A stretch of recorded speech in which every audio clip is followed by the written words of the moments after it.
Bitcoin the currency of the future, or is it the payment system they're developing? Bingo, it's the payment system. It's the blockchain encryption, and they're interesting things. I think Bitcoin, or the really blockchain encryption that's behind it, has a greater ability to bring more of the world's population out of poverty than anything we've seen in...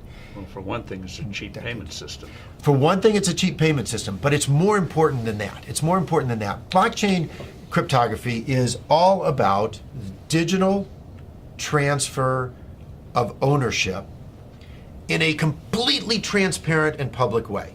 Okay, I don't want to go into any of the math and the complexity behind it, but think of what that means.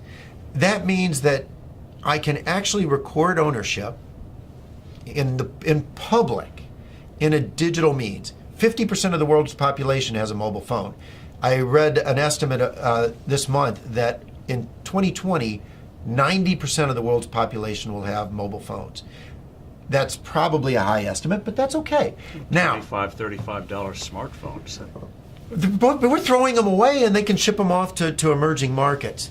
But what's powerful about this, now think about Hernando de Soto. Yes. Okay, the Institute for Liberty and Democracy in Peru. I really think Hernando de Soto should win the Nobel Prize for the work he's done. I hope he does.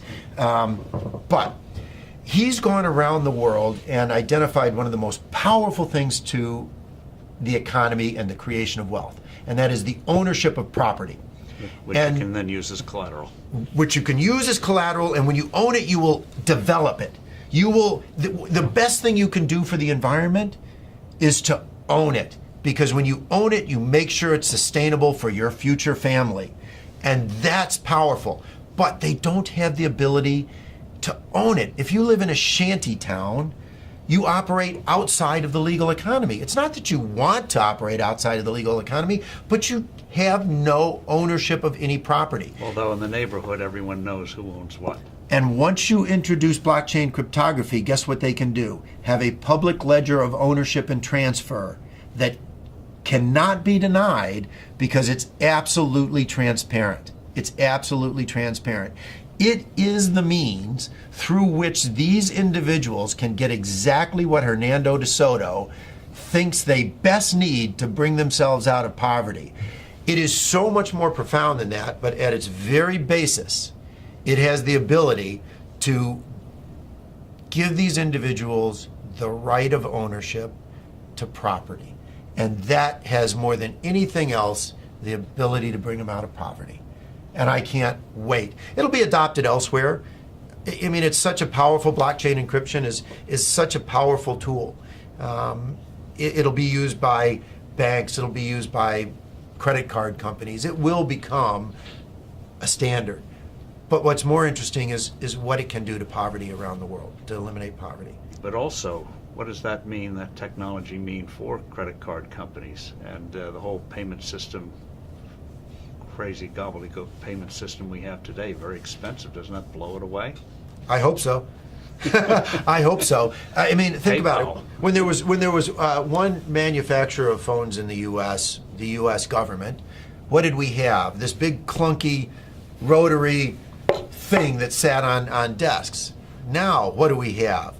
Cell phones of all flavors, sizes. I can sit in Africa and on my cell phone take courses at MIT because they're public record.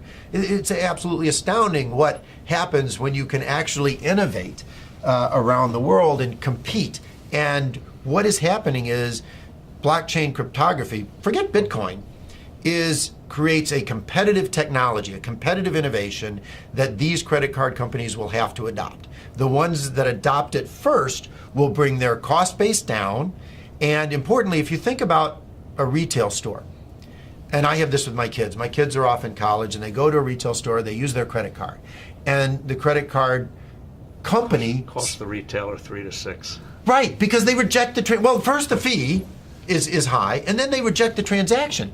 Because why is this card suddenly showing up in some city, some place where I don't live? So it gets cut off. Well, with blockchain cryptography, the buyer and the seller automatically trust each other over an untrusted network. That's what's so powerful about it. A blockchain-based transaction is verified within 10 minutes. It's not verified within 10 minutes for a credit card, which is why 5 to 10% of all transactions are rejected on the spot. It's not verified until often days later. Even a check is not verified for days. And that is completely taken out of the system. So on day one, the retailer's sales go up because they don't have to reject the transaction and they save on the fees. It doesn't really get much better than that if you're looking for a disruptive innovation in any single industry. It's wonderful.